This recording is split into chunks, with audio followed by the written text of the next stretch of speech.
सांगली आगारासाठी BSच्या अद्ययावत आधुनिक सेवायुक्त 5 बसेस सांगली आगारात लोकार्पण सोहळा संपन्न। सांगली विभागाला आणखी 200 बसेस मिळावेत याबाबत परिवहन मंत्री यांच्याकडे मागणी। आमदार सुधीरदादा गाडगीळ। सांगली 15 मार्च 2024 सांगली जिल्ह्यातील 8 डेपोमध्ये व मिळून 700च्या आसपास बसेस आहेत। यातील 200 बसेस यावर्षी निकामी होत आहेत। त्यामुळे सांगली विभागाला आणखी 200 बसेस मिळावेत अशी मागणी ST विभागाकडून करण्यात आली आहे। याबाबत आमदार सुधीरदादा गाडगीळ यांनी परिवहन मंत्री प्रताप सरनाईक यांच्याकडे पाठपुरावा सुद्धा केला होता।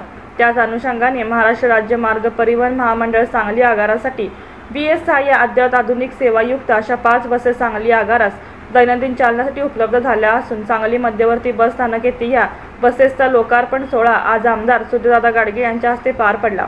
या 5 गाड्यांचे पूजन आमदार सुधीरदादा गाडगीळ यांच्या हस्ते करण्यात आले। यावेळी सर्व मान्यवरांनी नव्या बसेसमधून फेरफटकाही मारला। यावेळी आमदार सुधीरदादा गाडगीळ म्हणाले, सांगलीसाठी 200 बसेसची मागणी केली आहे, त्याचीही पूर्तता लवकरच करण्यात येणार आहे।